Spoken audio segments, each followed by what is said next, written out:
தேவனின் திருமுன் வாருங்கள், இன்னிசை பாடி வாழ்த்துங்கள். நன்றிகள் நிறைந்த மனதுடனே அவரின் நாமத்தை போற்றுங்கள். வாருங்கள் புகழ்ந்து போற்றுங்கள் நம்மை வாழ்விக்கும் தேவனை. வாருங்கள் புகழ்ந்து போற்றுங்கள் நம்மை வாழ்விக்கும் தேவனை. ஆலய மணிகளின் ஓசைதனில் ஆண்டவர் அழைக்கிறார் வாருங்கள். ஆலய மணிகளின் ஓசைதனில் ஆண்டவர் அழைக்கிறார் வாருங்கள். வாழ்வு தரும் வார்த்தையினால் வளமிக்க செய்வார் வாருங்கள். தந்தை மகன் தூயாவியாரின் பெயராலே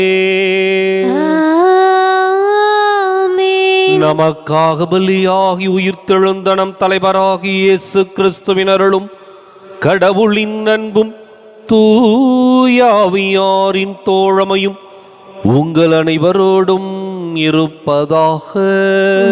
ஆன்மாவோடும் இருப்பதாக. இயேசு கிறிஸ்துவிற்குரிய அருமையான சகோதர சகோதரிகளே, உங்கள் அனைவரையும் இன்றைய திருப்பலிக்கு வருக என அன்போடு அழைக்கின்றேன். இன்று திருக்குடும்ப விழாவை கொண்டாடுகின்றோம்.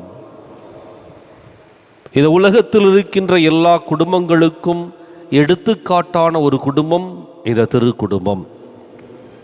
காரணம், இந்த குடும்பம் ஆண்டவருடைய வார்த்தையை நம்பி தங்களுடைய வாழ்வை தொடங்குகின்றார்கள். அன்னை மரியா இதோ ஆண்டவருடைய அடிமை என்று சொல்லுகின்றார். யோசேப்பு கனவிலே தூதரால் வழிநடத்தப்பட்டு மரியாவை ஏற்றுக்கொள்ளுகின்றார். இப்படி இறை வார்த்தையை நம்பி தங்களுடைய குடும்ப வாழ்க்கையை துவங்கியவர்கள் இந்த திருக்குடும்பத்தைச் சேர்ந்தவர்கள். இன்றைக்கு நாம் ஆண்டவருடைய வாக்கையும் அவருடைய வழிநடத்துதலையும் அனுபவித்து நம்முடைய குடும்பங்களை வழிநடத்தி கொண்டிருக்கின்றோமா என்பதை சிந்தித்து பார்த்தவர்களாக இந்த திருப்பலியில் பங்கேற்போம். சகோதர சகோதரிகளை, தூய மறை நிகழ்வுகளை கொண்டாட நாம் தகுதி பெறும் பொருட்டு நம் பாவங்களை ஏற்றுக்கொள்வோம்.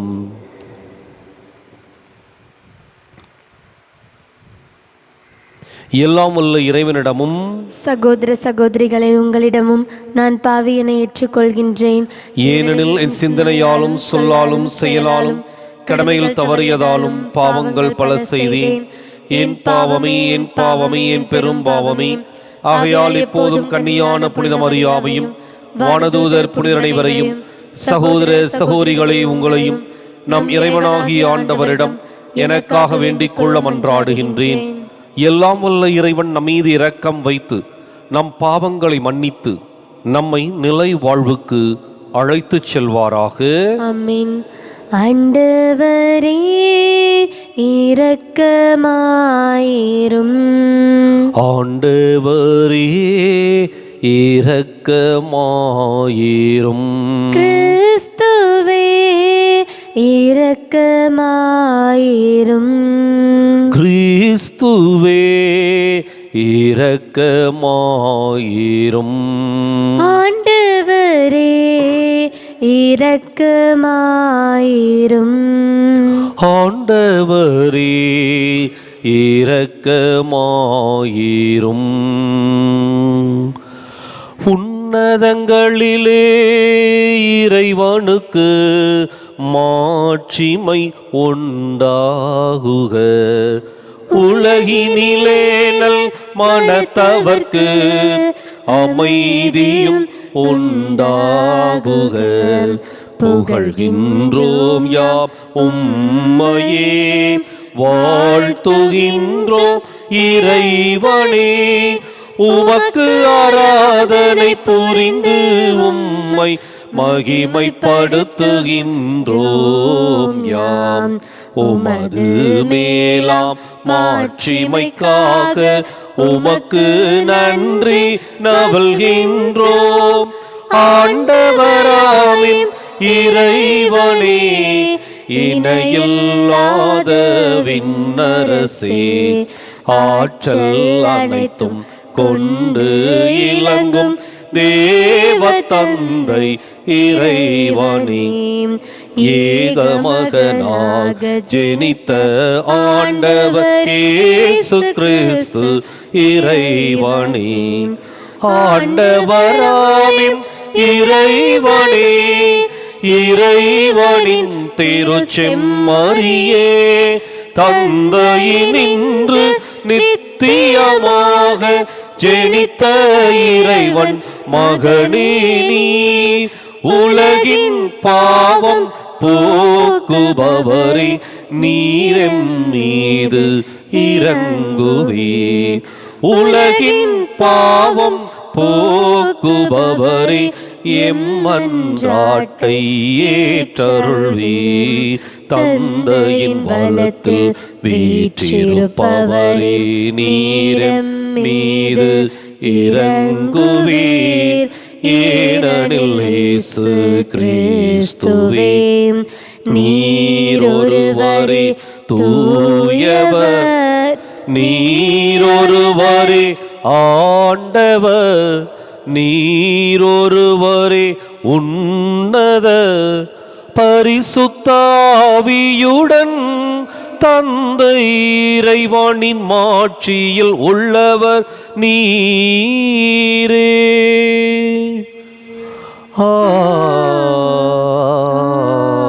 ஆமென்.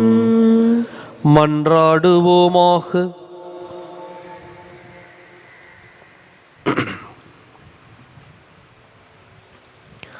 இறைவா, எங்களுக்கு திரு குடும்பத்தின் சிறந்த எடுத்துக்காட்டை அளிக்க திருவுளமான உம்மை நாங்கள் வேண்டுகின்றோம். குடும்ப பண்புகளிலும் அன்பின் பிணைப்புகளிலும் நாங்கள் அதை பின்பற்றி உமது இல்லத்தின் நிலையான பரிசை மகிழ்வுடன் பெறச் செய்வீராக. உம்மோடு தூயாவியாரின் ஒன்றிப்பில் இறைவனாய் என்றென்றும் வாழ்ந்து ஆட்சி செய்கின்ற எங்கள் ஆண்டவரும் உம் திருமகனுமாகிய இயேசு கிறிஸ்து வழியாக உம்மை மன்றாடுகின்றோம். ஆமென். இன்றைய திருப்பலியானது பாபு டோரின் கருத்துப்படி நன்றியாக ஒப்புக் கொடுக்கப்படுகின்றது. முதல் வாசகம். உனக்கு பிறப்பவனே உனக்கு பின் உரிமையாளன் ஆவான். தொடக்க நூலிலிருந்து வாசகம்.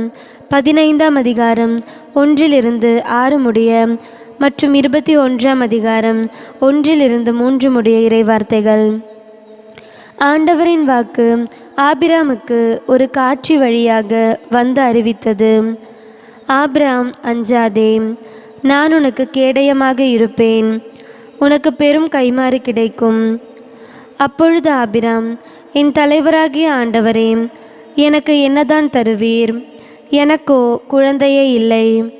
தமஸ்கு நகர் எலியேசர்தான் எனக்கு பின் என் இல்லத்திற்கு உரிமை மகனாக போகிறான்.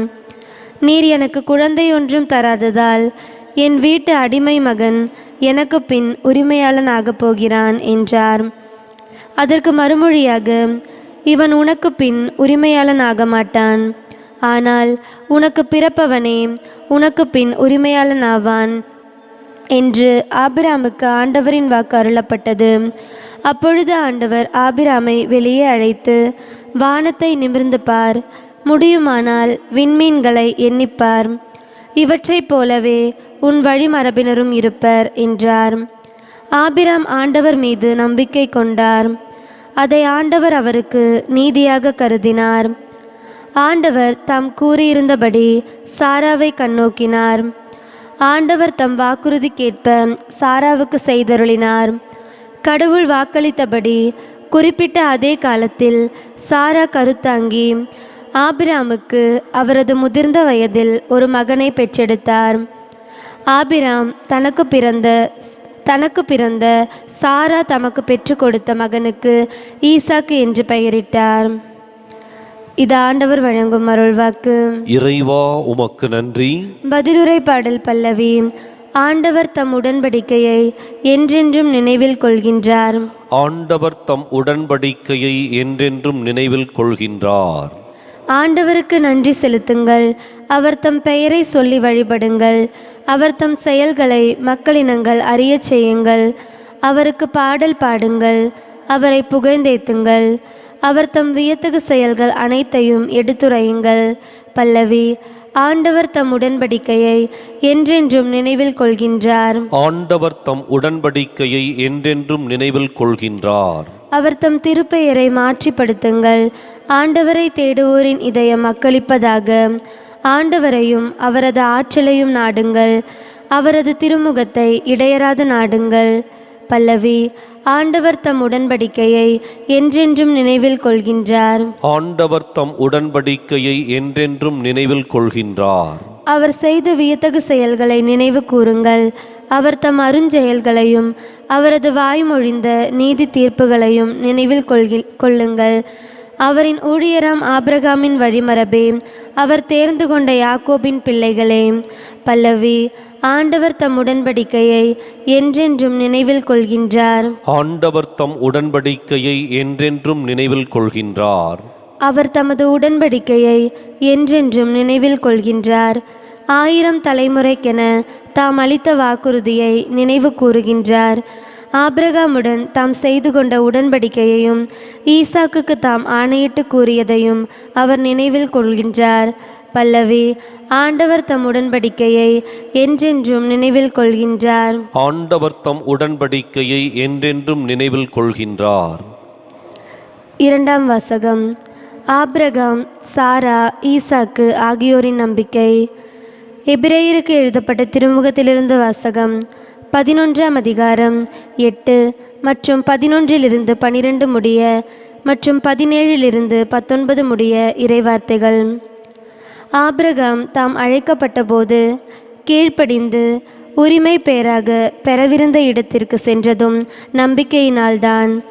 தாம் எங்கே போக வேண்டும் என்று தெரியாதிருந்தும் அவர் புறப்பட்டு சென்றார். ஆபிரகாம் வயது முதிர்ந்தவராயும் சாரா கருவுற இயலாதவராயும் இருந்த போதிலும் அவர் ஒரு தந்தையாவதற்கான ஆற்றல் பெற்றதும் நம்பிக்கையினால்தான். ஏனெனில் வாக்களித்தவர் நம்பிக்கைக்கு உரியவர் என அவர் கருதினார்.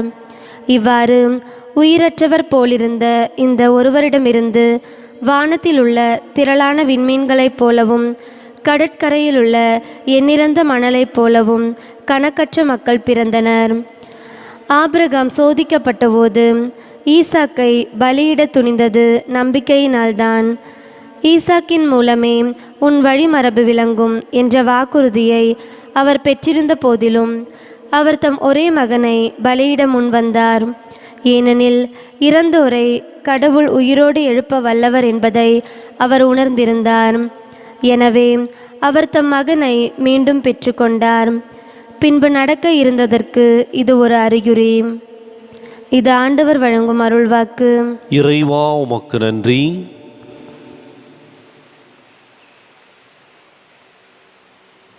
அல்லேலூயா அல்லேலூயா அல்லேலூயா அல்லேலூயா அல்லேலூயா அல்லேலூயா அல்லேலூயா அல்லேலூயா. பலமுறை பல வகைகளில் முற்காலத்தில் இறைவாக்கினர் வழியாக நம் மூதாதையரிடம் பேசிய கடவுள் இவ்விறுதி நாள்களில் தம் மகன் வழியாக நம்மிடம் பேசியுள்ளார். அல்லேலூயா அல்லேலூயா அல்லேலூயா அல்லேலூயா அல்லேலூயா. ஆண்டவர் உங்களோடு இருப்பாராக. ஆன்மாவோடும் இருப்பாராக. புனித லூக்கா எழுதிய நற்செய்தியிலிருந்து வாசகம். ஆண்டவரே, மாற்றி உமக்கே. அதிகாரம் 2, இறைவாக்கியங்கள் 22 முதல் 40 முடிய. மோசேயின் சட்டப்படி தூய்மைச் சடங்கை நிறைவேற்ற வேண்டிய நாள் வந்தபோது குழந்தையை ஆண்டவருக்கு அர்ப்பணிக்க அவர்கள் எருசலேமுக்கு கொண்டு சென்றார்கள். ஏனெனில் ஆண் தலைப்பேறு அனைத்தும் ஆண்டவருக்கு அர்ப்பணிக்கப்படும் என்று அவருடைய திருச்சட்டத்தில் எழுதியுள்ளது. அச்சட்டத்தில் கூறியுள்ளவாறு 2 மாடப்புறாக்கள் அல்லது 2 புறா குஞ்சுகளை அவர்கள் பலியாக கொடுக்க வேண்டியிருந்தது. அப்போது எருசலேமில் சிமியோன் என்னும் ஒருவர் இருந்தார். அவர் நேர்மையானவர், இறைப்பற்று கொண்டவர், இஸ்ராயேலுக்கு வாக்களிக்கப்பட்ட ஆறுதலை எதிர்பார்த்திருந்தவர். தூய ஆவியை அவர் பெற்றிருந்தார். ஆண்டவருடைய மெசியாவை காணும் முன் அவர் சாகப் போவதில்லை என்று தூய ஆவியால் உணர்த்தப்பட்டிருந்தார். அந்த ஆவியின் தூண்டுதலால் அவர் கோவிலுக்கு வந்திருந்தார். திருச்சட்ட வழக்கத்திற்கு ஏற்ப செய்ய வேண்டியதை குழந்தை இயேசுவுக்கு செய்து முடிக்க பெற்றோர் அதனை உள்ளே கொண்டு வந்தபோது சிமியோன் குழந்தையை கையிலேந்தி கடவுளை போற்றி, ஆண்டவரே, உமது சொற்படிவும் அடியான் என்னை இப்போது அமைதியுடன் போகச் செய்கிறீர். ஏனெனில் மக்கள் அனைவரும் காணுமாறு நீர் ஏற்பாடு செய்துள்ள உமது மீட்பை என் கண்கள் கண்டு கொண்டன. இம்மீட்பே பிற இனத்தாருக்கு வெளிப்பாடு அருளும் மொழி. இதுவே உம் மக்களாகிய இஸ்ராயேலுக்கு பெருமை என்றார். குழந்தையை குறித்து கூறியவை பற்றி அதன் தாயும் தந்தையும் வியப்புற்றனர். சிமியோன் அவர்களுக்கு ஆசி கூறி அதன் தாயாகிய மரியாவை நோக்கி, இதோ இக்குழந்தை இஸ்ராயேல் மக்களுள் பலரின் வீழ்ச்சிக்கும் எழுச்சிக்கும் காரணமாக இருக்கும், எதிர்க்கப்படும் அடையாளமாகவும் இருக்கும். இவ்வாறு பலருடைய மறைவான எண்ணங்கள் வெளிப்படும். உமது உள்ளத்தையும் ஒரு வாள் ஊடுருவி பாயும் என்றார். ஆசேர் குலத்தைச் சேர்ந்த பானுவேலின் மகளாகிய அன்னா என்னும் இறைவாக்கினர் ஒருவர் இருந்தார். அவர் வயது முதிர்ந்தவர், மணமாகி 7 ஆண்டுகள் கணவரோடு வாழ்ந்தபின் கைம்பெண் ஆனவர். அவருக்கு வயது 84. அவர் கோவிலை விட்டு நீங்காமல் நோன்பிருந்து மன்றாடி அல்லும் பகலும் திருப்பணி செய்து வந்தார். அவரும் அந்நேரத்தில் அங்கு வந்து கடவுளை புகழ்ந்து எருசலேமின் மீட்புக்காக காத்திருந்த எல்லாரிடமும் அக்குழந்தையை பற்றி பேசினார். ஆண்டவருடைய திருச்சட்டப்படி எல்லாவற்றையும் செய்து முடித்த பின்பு அவர்கள் கலிலேயாவில் உள்ள தங்கள் ஊராகிய நாசரேத்துக்கு திரும்பிச் சென்றார்கள். குழந்தையும் வளர்ந்து வலிமை பெற்று ஞானத்தால் நிறைந்து கடவுளுக்கு உகந்ததாய் இருந்தது.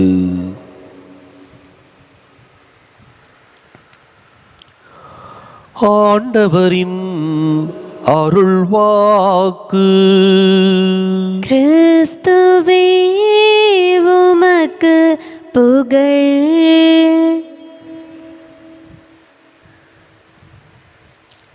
நல்லதொரு குடும்பம், பல்கலைக்கழகம். அருமையான ஒரு சொற்றொடர் இந்த சொற்றொடர். இன்றைக்கு திருக்குடும்ப விழாவை நாம் கொண்டாடுகின்றோம். கடவுள் இந்த உலகை படைக்கின்ற பொழுது இந்த உலகத்தினுடைய எல்லா உயிர்களையும் மரங்களையும் அதே போல நாம் பார்க்கின்ற வானத்தையும் பூமியையும் அண்ட சராசரங்களையும் படைக்கின்றார். மனிதனை படைக்கின்ற பொழுது ஆதாமை படைக்கின்றார். அவன் தனிமையாய் இருப்பது நல்லது அல்ல என்று கண்ட கடவுள் அவனுக்கு துணையாக ஏவாளை படைத்து நல்லது என்று சொல்லி ஒரு குடும்பத்தை உருவாக்குகின்றார். படைப்பின் தொடக்கமே ஆணும் பெண்ணுமாக இணைந்து ஒரு குடும்பமாக வாழ்வதுதான் இறை திட்டம். இந்த உலகத்திலே தோன்றிய முதல் சமூக அமைப்பே ஒரு குடும்பம் தான். இரு உள்ளங்கள் ஒன்றாக வாழ வேண்டும். எனவே எந்த ஒரு மனிதனும் தனியாக வாழ படைக்கப்பட்டவனோ அழைக்கப்பட்டவனோ அல்ல. ஒவ்வொரு மனிதரும் ஒரு குடும்பமாக வாழ அழைக்கப்பட்டிருக்கின்றார்கள். இது இறைவனுடைய அடிப்படை அழைப்பு. இதில் எந்த விதமான மாற்றமும் இல்லை. ஏன் இப்படிப்பட்ட ஒரு குடும்பமாக இறைவன் மனித இனத்தை உருவாக்குகின்றார்? உண்மைதான், உயிர்கள் எல்லாருமே ஆணும் பெண்ணுமாக இருக்கின்றார்கள் அப்படிங்கிறதெல்லாம் உண்மைதான். அந்த உயிரினங்கள், விலங்குகள்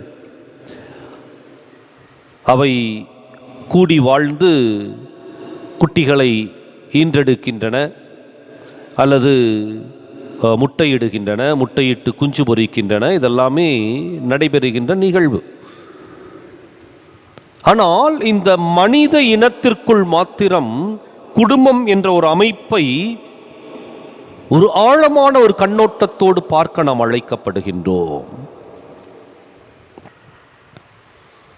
அப்ப என்ன அதில் அடங்கி இருக்கின்றது? இந்த குடும்பம் என்ற அமைப்பு எப்படிப்பட்டதாக இருக்க வேண்டும், எப்படிப்பட்டதாக இருக்கின்றது, சிந்தித்து பார்க்க வேண்டும். கடவுள் இந்த குடும்பம் என்ற அமைப்பை உருவாக்குகின்ற பொழுது அவர்களுக்குள் ஒரு புரிதலை, ஒரு சமத்துவத்தை, ஏற்றுக்கொள்ளுதலை, அன்பை, பாசத்தை, நம்பிக்கையை விதைக்கின்றார். அதைத்தான் ஆதாம் ஏவாள் இணைந்து வாழுகின்ற பொழுது மிக அழகாக இரத்தின சுருக்கமாக சொல்லப்படுகின்றது. மூவர் இறைவன் எப்படி வாழ்ந்தாரோ இறைவனின் சாயலாக இவர்கள் படைக்கப்படுகின்றார்கள். மனிதன் படைக்கப்படுகின்றான் இறைச்சாயல். இறைச்சாயல் என்பது இதுதான். அன்பு, தியாகம், பகிர்வு, நம்பிக்கை, ஏற்றுக்கொள்வது, புரிந்து கொள்வது, அடுத்தவருக்காக தன்னை அர்ப்பணிப்பது, இப்படி மூவர் இறைவனுடைய அந்த செயல்பாடு ஒரு குடும்பத்தில் விளங்க வேண்டும் என்பது இறை விருப்பமாகவும் திட்டமாகவும் இருந்தது. எனவே உடல் ரீதியாகவும் உள்ள ரீதியாகவும் அமைப்பு ரீதியாகவும் சமூக கூட்டு வாழ்வு ரீதியாகவும் மனிதன் ஒருவரை நிறைவு செய்யக்கூடிய அளவில் கடவுளால் படைக்கப்படுகின்றான். ஆண் தனித்து வாழ முடியாது, பெண் தனித்து இருக்க முடியாது.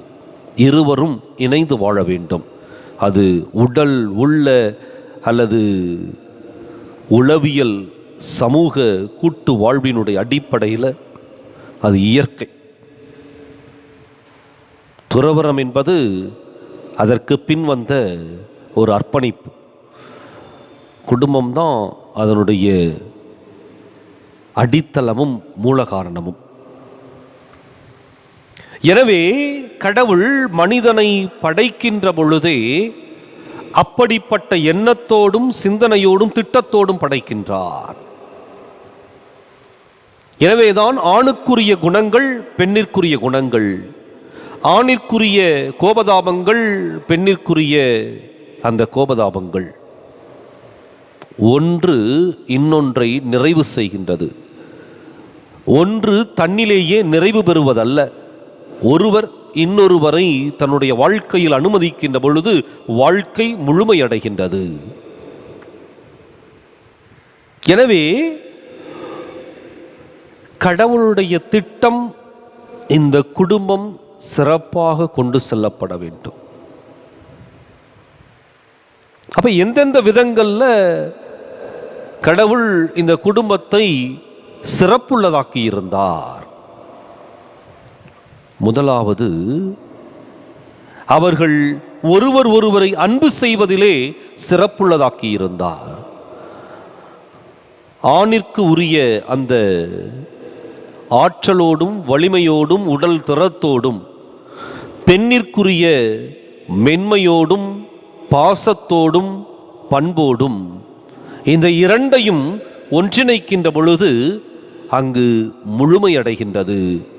ஒரு மனித வாழ்வு முழுமையடைகின்றது. எனவே குணத்திலே ஒருவர் இன்னொருவரை நிறைவு செய்கின்றார். உளவியல் ரீதியாக இரண்டாவது, எந்த ஒரு மனிதனும் தனித்து வாழ முடியாது. அவனுக்கு ஏதோ ஒரு துணை தேவைப்படுகின்றது. அந்த துணை வாழ்க்கை துணையாக இருக்கின்ற சமயத்தில் நிச்சயமாக அது அவனை முழுமையான நிறைவான வாழ்க்கைக்குள் வழிநடத்துகின்றது.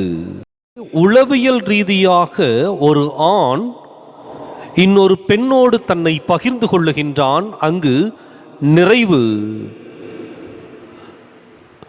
ஒரு ஆணுக்கும் பெண்ணுக்கும் கிடைக்கின்றது. ஒரு முழுமை பெறுகின்றான். எனவே அவனுடைய எண்ணங்கள், அவனுடைய சிந்தனைகள் அந்த பகிர்வின் பொழுது சிறப்பாக உருப்பெறுகின்றன. அதே சமயத்தில் கோபங்கள் கட்டுப்படுத்தப்படுகின்றன, பாசம் வளர்த்தெடுக்கப்படுகின்றது. எனவே உளவியல் பார்வையில் ஒரு துணை என்பது மிக மிக அவசியமான ஒன்று. மூன்றாவதாக, எந்த அன்பிலும் இல்லாத ஒன்று இந்த குடும்ப அன்பிலே உள்ளது. தாயன்பிலே அல்லது நண்பர்களுக்கிடையான நட்பிலே அல்லது இன்னும் பல உறவுகளுக்கு மத்தியிலே இருக்கின்ற பாசத்திலே இல்லாத ஒரு அன்பு இந்த குடும்ப வாழ்க்கையில் இருக்கின்றது. காரணம், இந்த குடும்ப உறவு தான் ஒரு குழந்தையை பெற்றெடுக்கின்றது. ஒரு குடும்ப உறவு தான் அன்பினை வெளிப்படையாக பார்க்கின்ற அளவிற்கு ஒரு குழந்தையாக அது உருவெடுக்க வைக்கின்றது. எந்த அன்பை அவர்கள் பரிமாறிக்கொண்டார்களோ அந்த அன்பினை தங்களுடைய குழந்தையின் வடிவில் அவர்கள் பார்க்கின்றார்கள். வேற எந்த அன்பிலும் இல்லாத ஒன்று. தாயன்பிலே தியாகம் மிகுந்திருக்கலாம், நட்பிலே துணையிருப்பு மிகுந்திருக்கலாம், பாசத்திலே வேதனையின் உடனிருப்பு இருக்கலாம். ஆனால் இந்த குடும்ப உறவுல மட்டும்தான் அன்பினை கண்கூடாக காண்கின்ற ஒரு வெளிப்பாடு அமைந்திருக்கின்றது. அதுதான் குழந்தை செல்வம். எனவே குடும்பம் என்பது இந்த அளவுக்கு ஆழமான உறவு பரிமாற்றத்தையும் உணர்வு பரிமாற்றத்தையும் அல்லது ஒரு மனித வாழ்க்கையினுடைய முழுமையையும் அது கொடுக்கின்ற பொழுது, இன்றைக்கு நம்முடைய குடும்பங்கள் எப்படி இருக்கின்றன என்பதை சிந்தித்து பார்க்க வேண்டும். வெறுமனே குடும்பத்தை குடும்பமாக மட்டும் பார்த்தால் போதாது. மாறாக இன்றிருக்கின்ற வாழ்க்கை சூழலோடும் வரலாற்று பின்னணியோடும் அறிவியல் வளர்ச்சியோடும் இன்றைய குடும்பத்தினை நாம் ஆலோசித்து பார்க்க வேண்டும். இன்றைக்கு நாம் நுகர்வு கலாச்சாரத்தில் வாழ்ந்து கொண்டிருக்கின்றோம். பல்வேறு விதமான வரலாற்று பின்னணிகளை ஒவ்வொரு குடும்பமும் உருவாக்கி இருக்கின்றது. இந்த சூழல்ல இன்னைக்கு இருக்கிற குடும்பத்தை கொஞ்சம் உள்நோக்கி பார்ப்போம். உண்மைதான், குடும்பத்தில் தான் அன்பு இருக்குது, குடும்ப உறவுல தான் ஒருவர் ஒருவருடைய வாழ்க்கையை நிறைவு செய்கின்றார்கள், குடும்பத்தில் தான் அன்பின் வெளிப்பாடாக குழந்தைகளை பார்க்க முடிகின்றது. இது குடும்பத்தினுடைய அடிப்படை கூறு, அடிப்படை பண்பு. ஆனால் இன்றைக்கு நம்முடைய குடும்பங்கள் எதை எதை அடிப்படையாக மையமாக வைத்திருக்கின்றன சிந்தித்து பார்க்க வேண்டும். இன்றைக்கு நம்முடைய குடும்பங்கள் பல நேரங்களிலே பொருளாதாரத்தை மட்டுமே மையமாக வைத்து வாழ்ந்து கொண்டிருக்கின்றன. அது பல இடங்களில் மிக தெளிவாக விளங்கும். பொருள் இருந்தால் சந்தோஷம், பொருள் இல்லாவிடில் சங்கடம். இந்த ஒரு நிலைக்கு இந்த நுகர்வு கலாச்சாரத்தில் நாம் தள்ளப்பட்டிருக்கின்றோம். ஏன் பொருள் இருக்கணும்? ஏனென்றால் வசதி வாய்ப்புகளோடு வாழ வேண்டும், ஆடம்பரத்தோடு இருக்க வேண்டும் என்ற ஒரு தன் முனைப்பு ஒவ்வொரு குடும்பத்திலுமே மேலோங்கி இருக்கின்றது.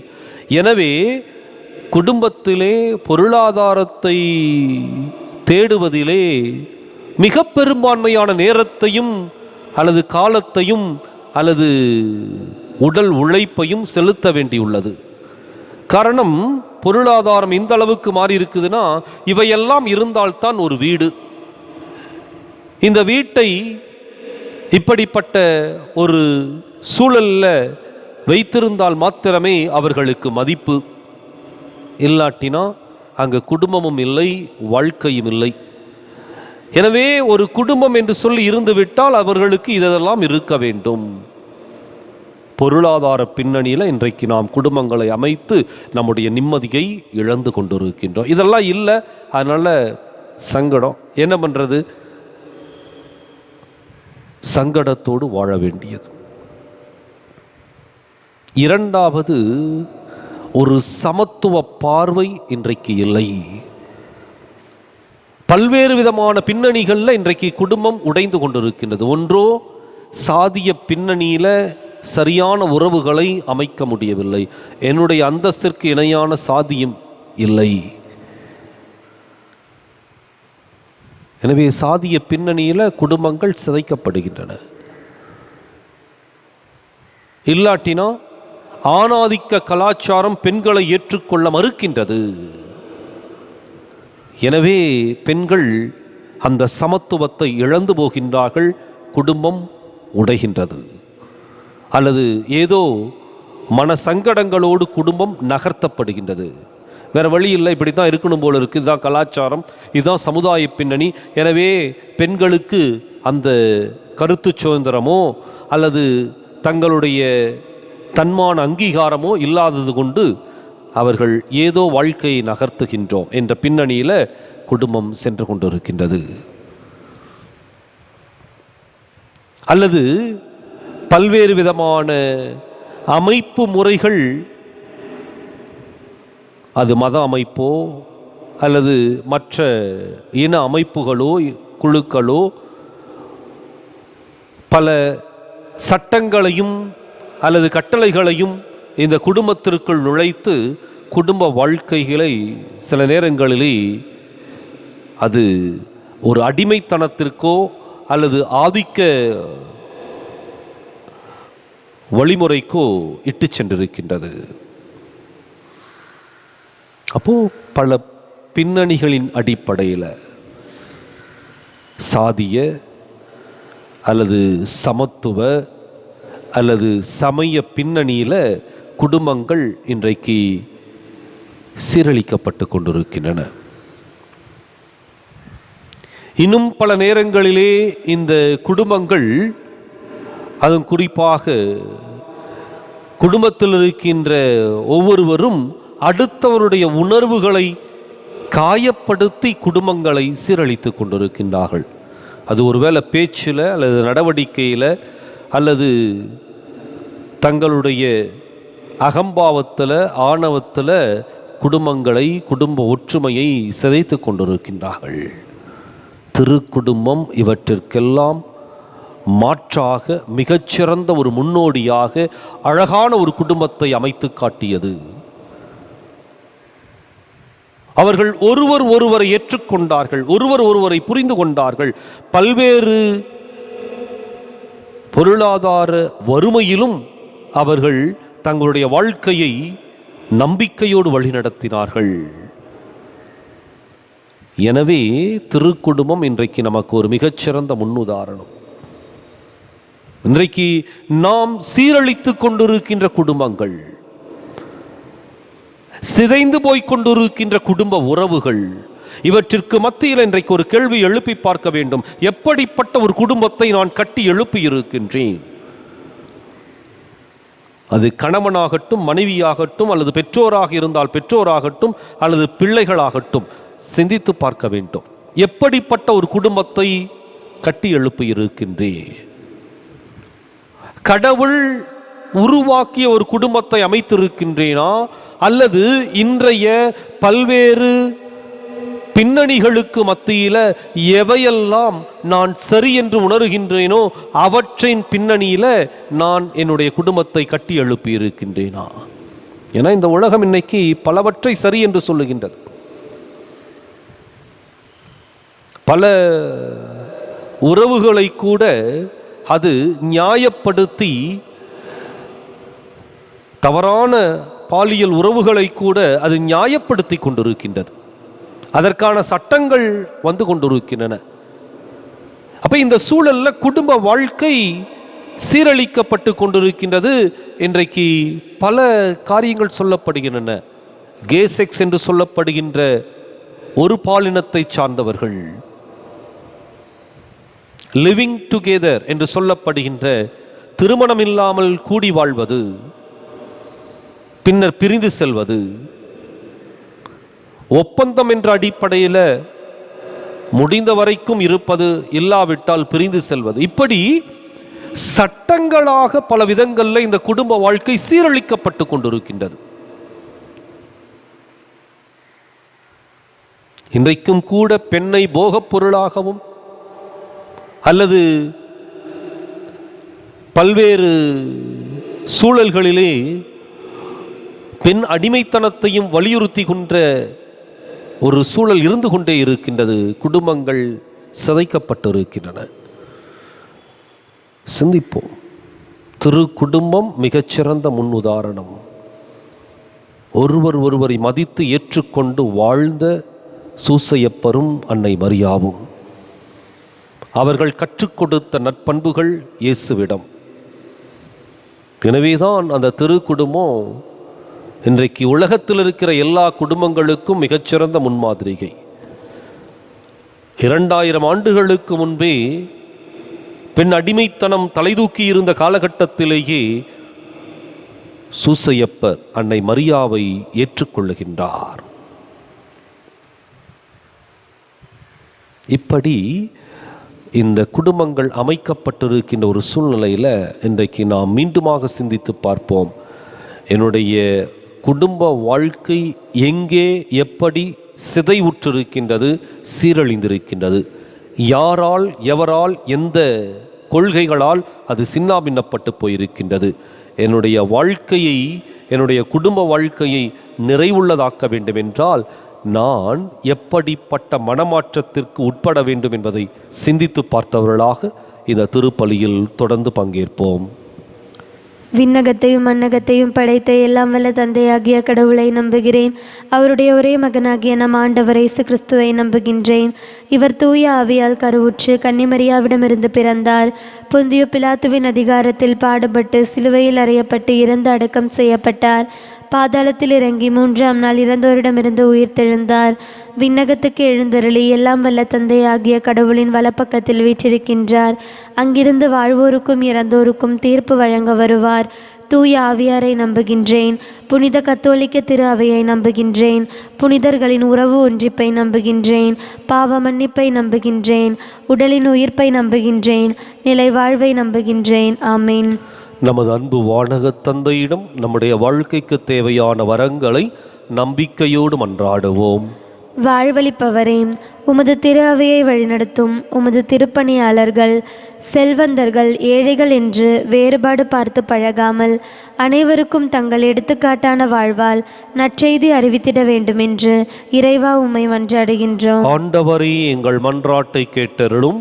எங்கள் பரம்பொருளே, நாட்டை ஆளும் தலைவர்கள் தங்கள் மக்களை துன்பத்திலும் துயரத்திலும் வன்முறையிலும் வாட்டி வதைக்காமல் அமைதியும் மகிழ்வும் நிறைந்த ஆட்சியை தந்திட வேண்டுமென்று இறைவா உம்மை மன்றாடுகின்றோம். ஆண்டவரே, எங்கள் மன்றாட்டை கேட்டருளும். எங்கள் வானக தந்தையே, உமது திருமகனின் வருகையில் நாங்கள் அச்சம் கொள்ளாமல் துயரம் கொள்ளாமல் அக்களிப்பும் பூரிப்பும் அடையும் நல்ல மந்தைகளாக வாழ்ந்திட வேண்டுமென்று இறைவா உம்மை மன்றாடுகின்றோம். ஆண்டவரே, எங்கள் மன்றாட்டை கேட்டருளும்.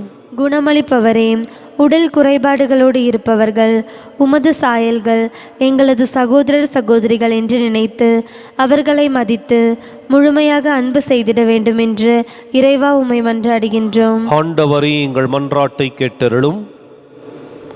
எங்கள் அன்பு தந்தையே இறைவா, நம்பிக்கையோடு உம்முடைய பாதத்தில் எங்களுடைய தேவைகளை சமர்ப்பித்திருக்கின்றோம். நல்லதொரு குடும்பத்தை அமைக்கக்கூடிய வழிமுறைகளையும் எண்ணங்களையும் சிந்தனைகளையும் எங்களுக்குள் உருவாக்குவீராக.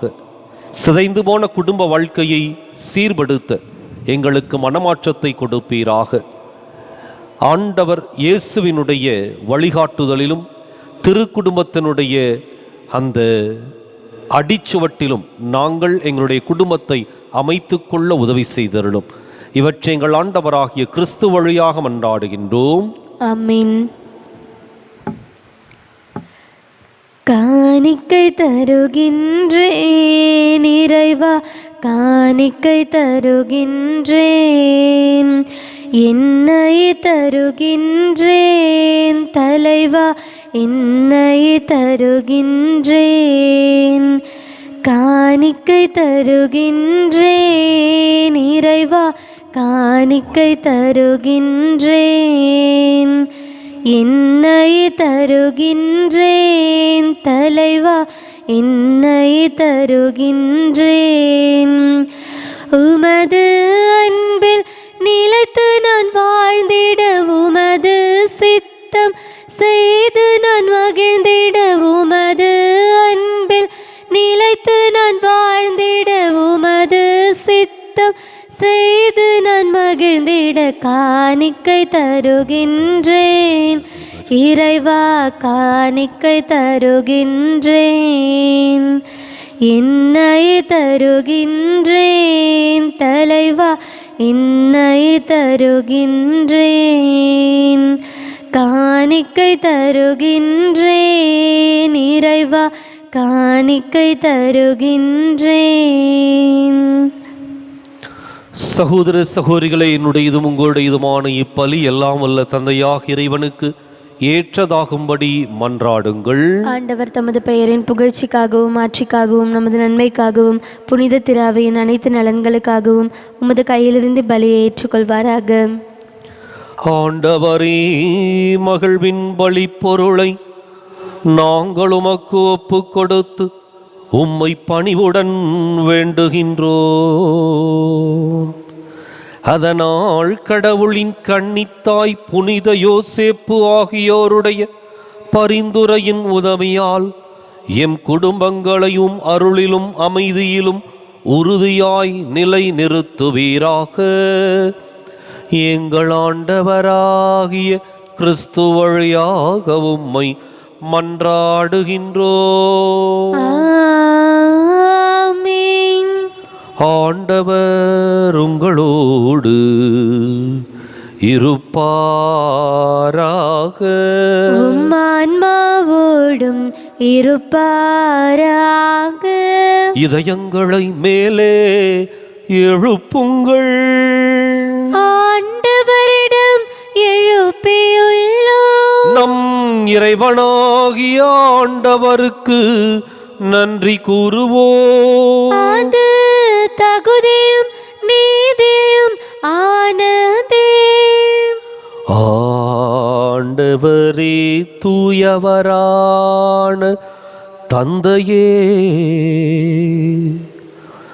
என்றும் உள்ள எல்லாம் வல்ல இறைவா,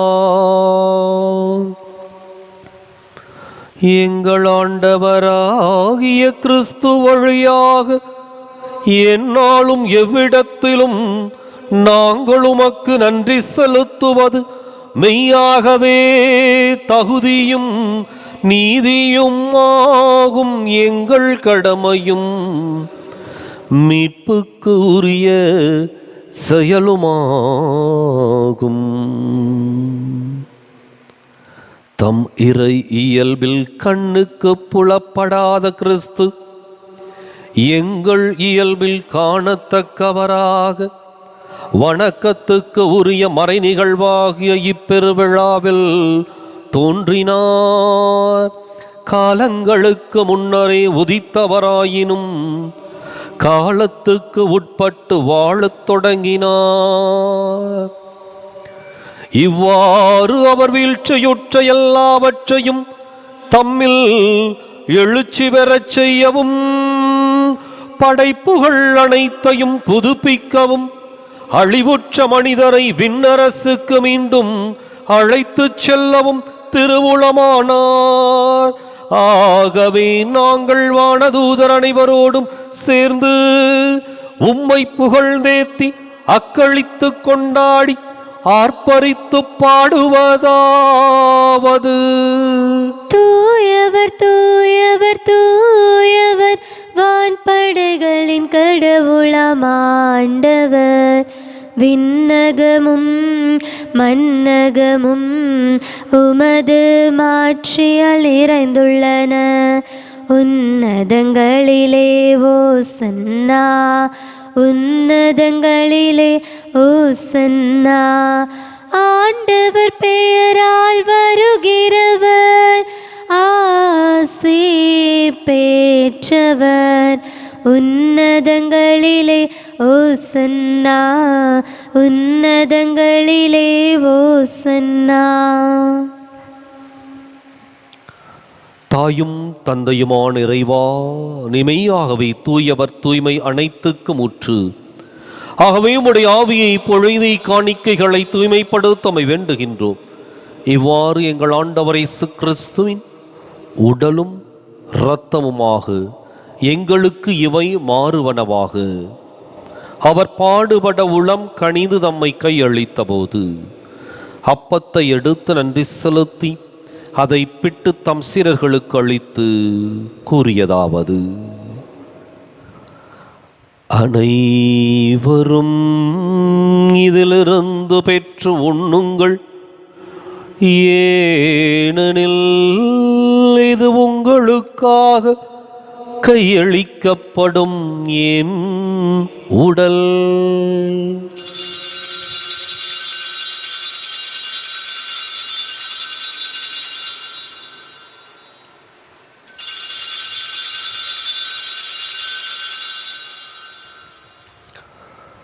அவண்ணமை இரவு விருந்தை அருந்தியபின் கிண்ணத்தையும் எடுத்து மீண்டும் உமக்கு நன்றி கூறி தம் சீடர்களுக்கு அளித்து அவர் கூறியதாவது: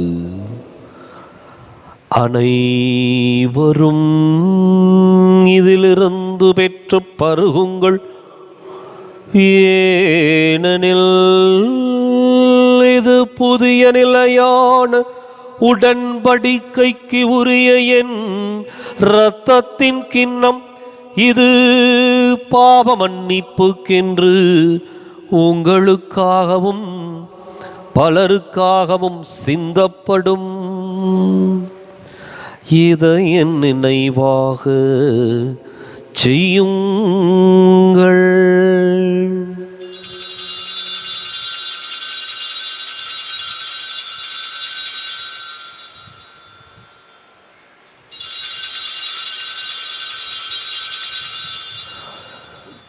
நம்பிக்கையின் மறை பொருள்: இயேசு நீர் ஆண்டவர், எனக்காய் பிறந்தீரே, மரித்து உயிர்த்தீரே, மீண்டும் வருவீரே.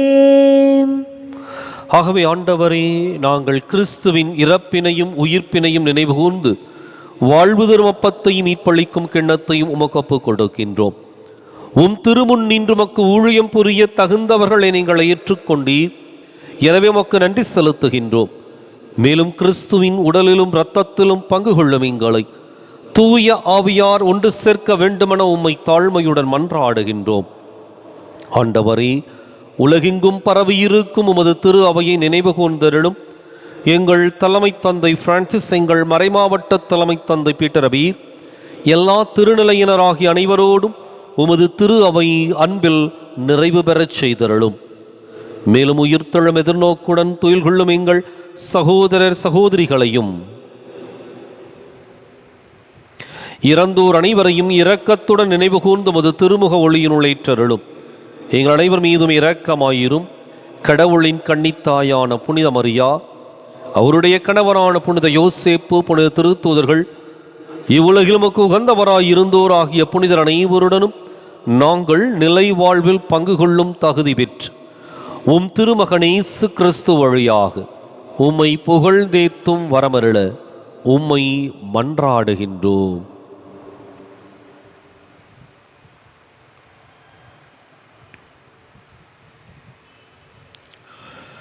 இவர் வழியாக இவரோடு இவரில் எல்லாம் வல்ல இறைவனாகிய தந்தையே, தூய ஆவியாரின் ஒன்றிப்பில் எல்லா புகழும் ஆட்சியும் என்றென்றும் உமக்கு உரியதே. ஆமென், ஆமென், ஆமென்.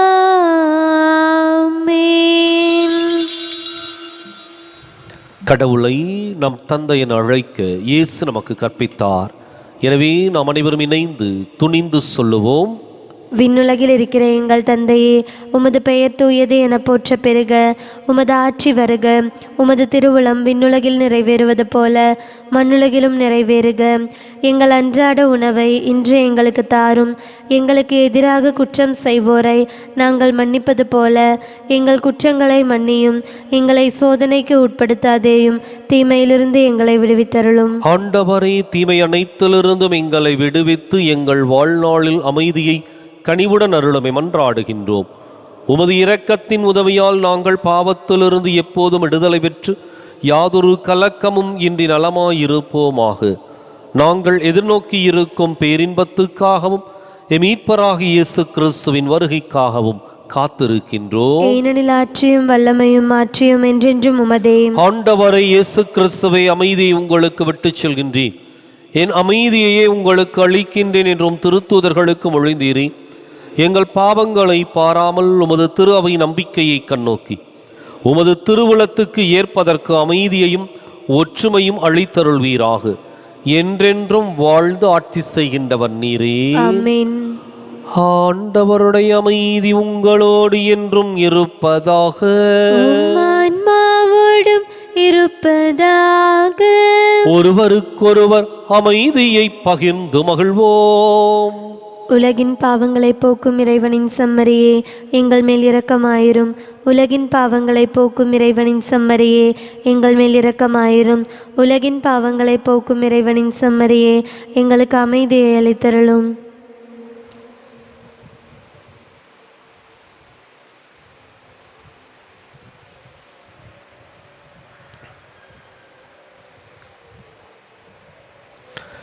இதோ இறைவனின் செம்மறி, இதோ உலகின் பாவங்களை போக்குகின்றவர்.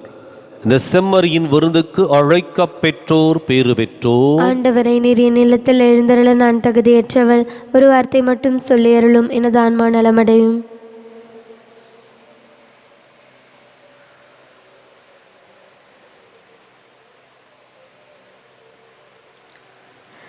இன்னன்பு தேவன் என்னை தேடி வருகின்றார், இந்நெஞ்சில் ஆனந்தமே. இருள் சூழும் உலகில் அருள் கோடி தருகின்றார், எந்நாளும் பேரின்பமே. இறைவா வருவாய், இதயம் எழுவாய், நிறைவாய் நிலையாய் நிதமும் தொடர்வாய். இறைவா வருவாய், இதயம் எழுவாய், நிறைவாய் நிலையாய் நிதமும் தொடர்வாய். உள்ளங்கையில் என்னை நீ பொறித்தாய், உயிரான உறவாக உன்னில் நினைத்தாய். தாய் கூட மறந்தாலும் மறவாதவர், தானாக என்னை தேடி உறவானவர். இறைவா வருவாய், இதயம் எழுவாய், நிறைவாய் நிலையாய் நிதமும் தொடர்வாய். இறைவா வருவாய், இதயம் எழுவாய், நிறைவாய் நிலையாய் நிதமும் தொடர்வாய்.